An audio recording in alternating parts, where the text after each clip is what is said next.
d'abord, laissez-moi vous exprimer ma gratitude pour vous dire combien elle est vive envers toutes les personnes qui ont participé à cette opération. Que ce soit les élus qui ont lancé le projet, les élus se sont succédés pour la faire réaliser. Ma gratitude s'exprime aussi envers les différentes institutions qui nous ont subventionnés. Merci à l'État, qui nous a apporté son soutien à travers la DRAC. Merci à la région qui a apporté sa contribution. Merci Madame la Présidente, pour le département qui a apporté une généreuse contribution à cette réalisation.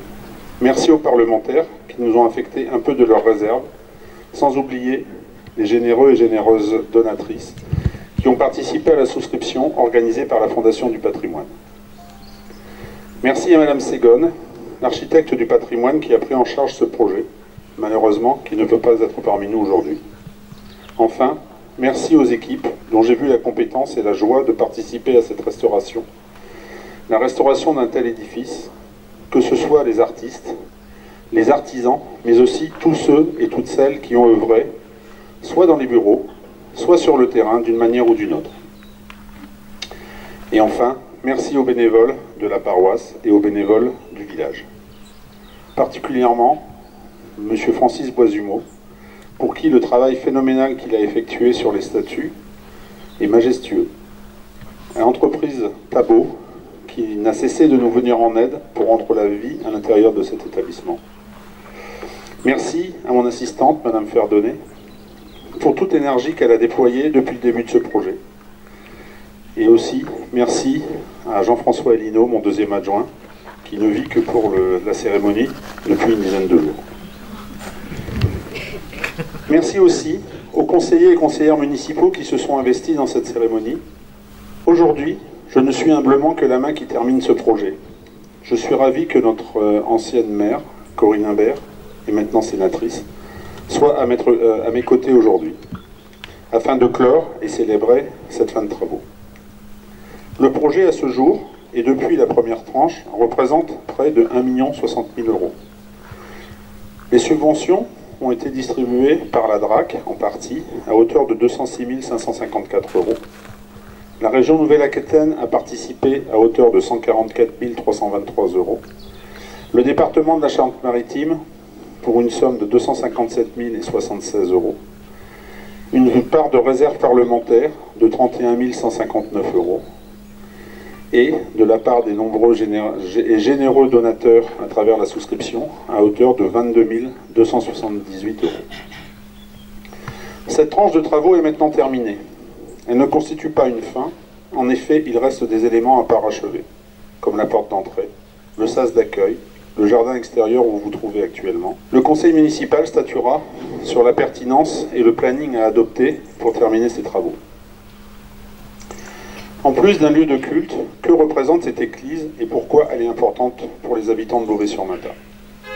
Ceux qui me connaissent savent l'attachement que j'ai et que je porte à l'histoire et au patrimoine, ainsi qu'à la transmission de la culture populaire. Avec la connaissance de l'histoire, du patrimoine, nous sommes plus grands pour envisager l'avenir, avec sérénité, face aux défis nouveaux qui se présentent à nous.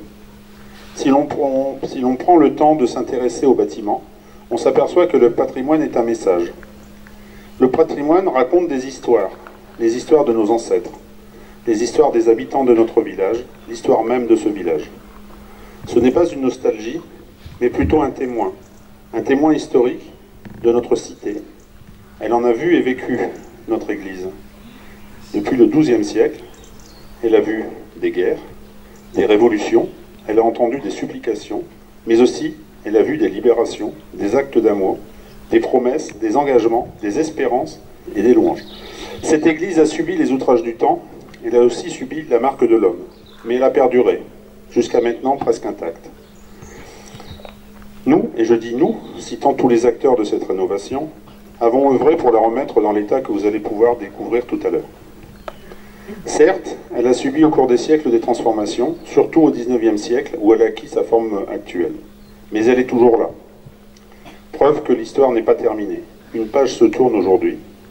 C'est nous qui l'écrivons. L'espoir que de nombreuses pages comme celle-ci continuent à s'écrire et se transmettent, et pour transmettre notre présent au futur. Comme le dit Véronique Olmy, je rentre souvent dans une église, quand elles sont vides bien sûr, Il y a une odeur qui fait penser au temps qui passe. Il y a des bougies, il y a du silence.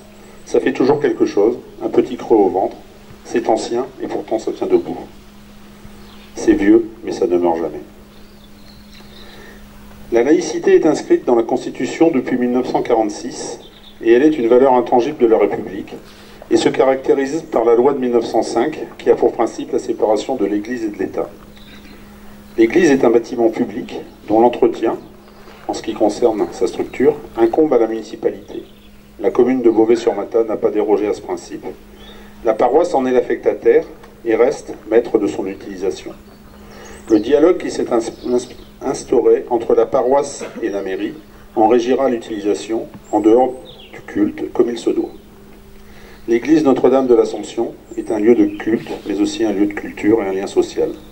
Cette nef de pierre représente un lieu d'exception, un vaisseau majestueux, et cet écran magnifique devrait permettre de perpétuer cette pratique. Je vois dans cette assemblée des personnes qui s'y sont déjà produites, et j'espère qu'elles pourront y revenir bientôt. Permettez-moi d'introduire une petite anecdote concernant les travaux. La personne qui a réalisé l'étude historique de l'église avant le début des travaux n'est autre que Philippe Villeneuve, l'architecte en chef des monuments historiques qui est le maître d'œuvre du chantier de Notre-Dame de Paris. Il s'est fait tatouer une rosace à la place du cœur, afin de montrer combien il fait corps avec la cathédrale. Et il envisageait même de le faire le même avec la flèche de Viollet-le-Duc, emportée dans l'incendie fatidique. J'aime à penser qu'il a peut-être un tatouage de notre Porsche sur le corps. Je m'arrête là, et je garde une petite pensée pour toutes les personnes invitées, ou pas, qui n'ont pas pu être présents aujourd'hui, et qui auraient réellement apprécié cet événement. Je vous invite à voir vous-même ce magnifique travail qui a été réalisé.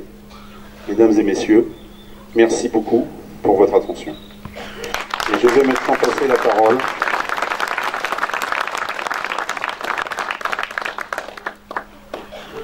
à monsieur le vicaire épiscopal, Michael Lenézé, représentant de Monseigneur Colomb, l'évêque de La Rochelle. Madame la présidente du département, Madame la sénatrice, Mesdames et Messieurs les élus, Monsieur le maire, Père Guy, curé de la paroisse, Père Jacques, doyen, Père Antoine, ami de Beauvais-sur-Matha, habitants de Beauvais-sur-Matha, chers amis, en pensant à ce moment que nous vivons aujourd'hui, je me rappelais que j'ai eu la chance, lorsque j'étais curé de Surgères, de voir la restauration de sa magnifique église romane. Aujourd'hui, comme curé de Rochefort, nous venons d'inaugurer la fin de la première tranche de la restauration de l'église Saint-Louis. Il y a quelques semaines, je célébrais la restauration et la réouverture de l'église de Saint-Georges-du-Bois. Et aujourd'hui, je suis heureux ici de participer à cette cérémonie qui clôt, je crois, près de 10 années de travaux de cette belle église romane Notre-Dame de l'Assomption de Beauvais-sur-Matha. Je me permets de dire cela parce que, au nom de notre évêque, je voudrais exprimer la reconnaissance du diocèse de La Rochelle pour l'engagement et l'investissement très important de la région, du département, des municipalités pour la restauration de nombreux édifices religieux de notre département. Ce n'est pas rien comme engagement. Je tiens vraiment à remercier toutes celles et ceux qui ont permis la réalisation de ce chantier ici, dans cette église. Je vois dans la mise en valeur des édifices religieux pas uniquement un service rendu à la communauté catholique qui célèbre ici les mystères du Christ ressuscité, mais un service rendu à toute la population du village et aussi à toutes celles et ceux qui entreront dans cette église pour un temps de visite, de pause, de prière. Je crois que nous avons en effet besoin que nos regards soient toujours plus éveillés à ce qui est beau, à ce qui est harmonieux, à ce qui favorise la paix intérieure. Et peut-être dans ce temps que nous vivons, dans ces temps que nous vivons, ces lieux et ces espaces sont essentiels et participent à leur manière à l'équilibre de nos vies et même de la société. Et l'Église veut y prendre toute sa part. Monseigneur Colomb, notre évêque, encourage de plus en plus les curés des paroisses à développer des propositions pour que nos églises vivent. Et ainsi, au-delà des messes qui peuvent y être célébrées, Il me semble important en effet que les paroissiens aient à cœur d'être comme les pierres vivantes de ces églises, en s'y retrouvant pour des temps de partage, de réflexion, de prière. On ne peut pas en effet souhaiter l'investissement des collectivités pour la restauration des églises si nous-mêmes, communauté paroissiale, nous ne prenons pas notre part pour que vivent ces lieux. Et je sais que le Père Guy porte ce projet déjà, qu'il a commencé à mettre en place dans plusieurs communes de sa paroisse. J'encourage vraiment les paroissiens à s'y investir avec lui. Il me semble que l'Église doit être de plus en plus une maison accueillante, fraternelle, chaleureuse, ouverte à tous, pour que chacun y trouve une place, y trouve sa place. Encore une fois, je remercie au nom de Monseigneur Collomb le conseil municipal, les maires qui se sont succédés ici et qui ont osé ce magnifique projet. Je pense aussi à tous les artisans qui ont travaillé sur ce long chantier et tous ceux qui ont participé au financement d'une telle aventure. Nous vous en sommes profondément reconnaissants. C'est aussi votre maison. Et permettez-moi en terminant de rendre grâce à Dieu pour ce qu'il a fait à travers chacun de vous et ce qu'il continuera de faire ici, à Beauvais-sur-Matha, car Dieu ne travaille pas pour lui. Il n'a qu'un seul désir, que notre société s'édifie harmonieusement pour le bien de tous. Et l'Église doit y prendre aussi toute sa part. Je vous remercie. Présidente du département de la Charente-Maritime. Merci, monsieur le maire, monsieur le vicaire, madame la sénatrice chère Corinne, messieurs les vice-présidents du conseil départemental, monsieur le président, cher Jean-Claude. Eh bien écoutez, je n'y suis pour rien, mais quelque part, depuis 10 ans, puisque l'origine de la volonté pour les élus de Matha et de ses habitants, eh bien, ça date de 10 ans, j'étais déjà au conseil départemental. Donc, par mon vote unanime, évidemment, j'ai pu participer à cette belle restauration et je vous en félicite. Dominique Bussereau était à l'origine aussi de cette belle réalisation. Et je poursuis, eh bien, évidemment, sa volonté de restaurer, de développer et d'enrichir à notre niveau ce beau patrimoine qui aujourd'hui est un patrimoine religieux. Et vous parliez tout à l'heure de la transmission. Je crois qu'il est effectivement aujourd'hui, de façon contemporaine, notre devoir de transmettre ce patrimoine qui date du XIIe siècle. Avec Corinne en parlera peut-être quelques témoignages d'une commanderie des Templiers, donc ce qui ne nous ramène pas à hier, et justement, eh bien, peut-être que tu en diras quelques mots. Alors moi, je suis passionnée par l'histoire et par les édifices religieux aussi, parce qu'encore une fois, eh bien, c'est, comme tu le disais, cher Hubert, des endroits chargés d'émotions, où chacun d'entre nous y trouve, ou pas, quelque chose d'une paix intérieure dont le vicaire parlait. Mais en tout cas, les beaux édifices religieux ne peuvent pas laisser indifférents. Vous parliez de l'église Saint-Louis tout à l'heure, et je crois que le département aussi s'associe aux élus de Rochefort pour restaurer ce beau patrimoine. Et pour ma part, quand j'étais maire de Fouras, eh bien, nous n'avons pas hésité à rénover complètement l'église Saint-Gaudens de Fouras, encore une fois, parce que nous, élus, eh bien, nous devons prendre notre part de responsabilité pour la transmission de ce magnifique patrimoine. En tout cas, voilà maintenant, j'étais là la semaine dernière dans cette commune de Beauvais-sur-Matha. Je suis là encore aujourd'hui, j'espère pouvoir y revenir.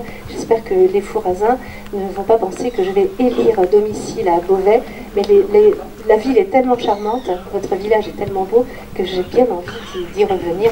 En tout cas, je vous remercie, mesdames et messieurs, de votre accueil, parce qu'on se sent bien dans votre commune. Cher Hubert, merci, et je reviendrai bien volontiers.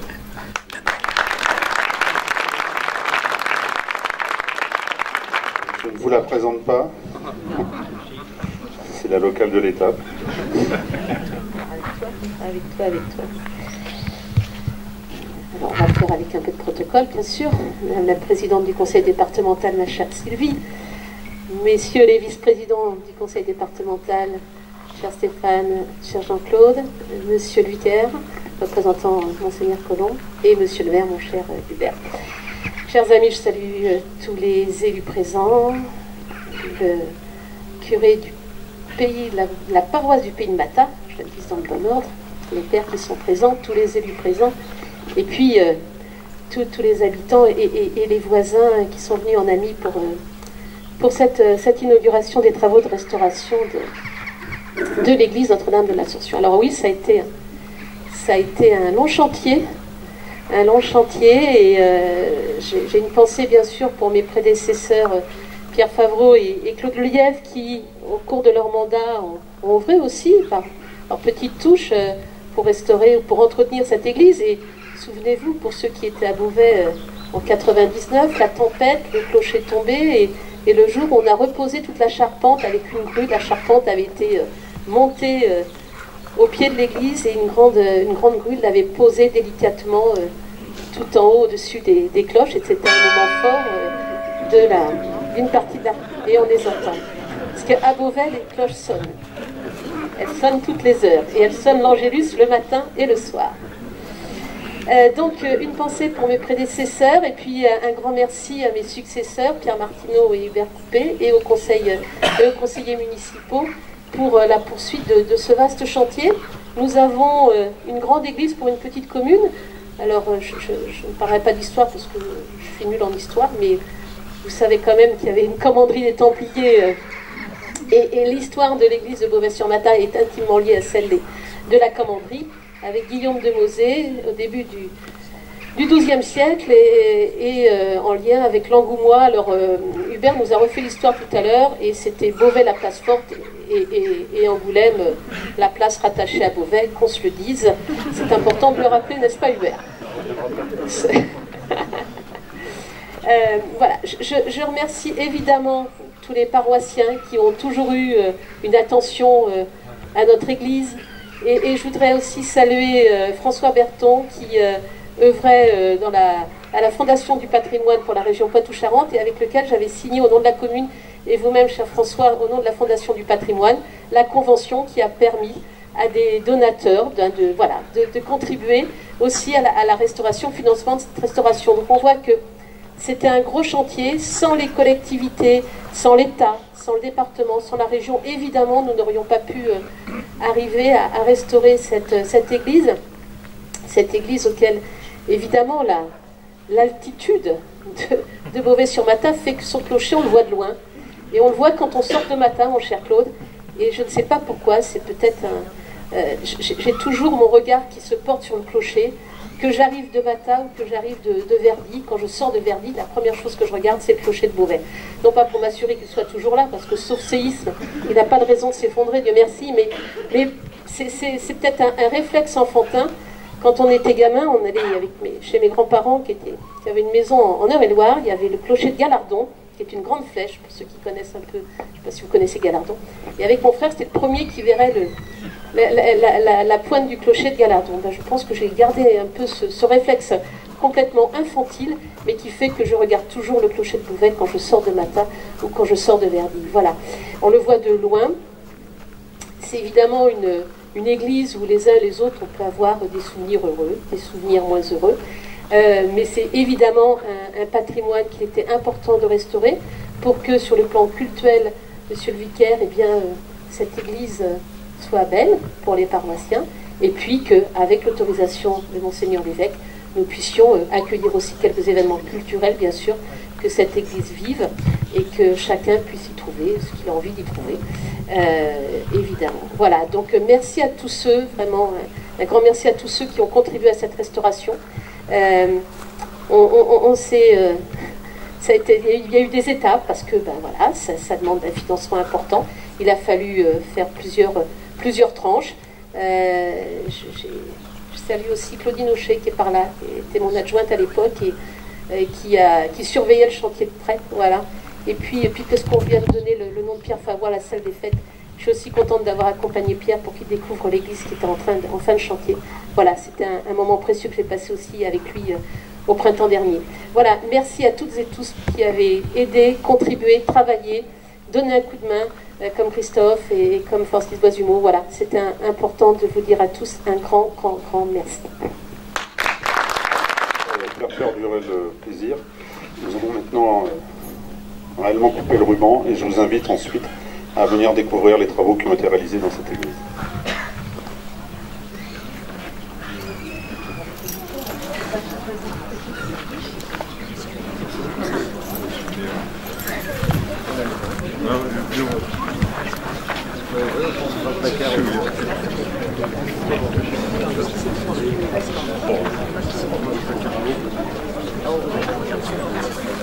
Ouais, mais tu vois,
Oi, oi, oi.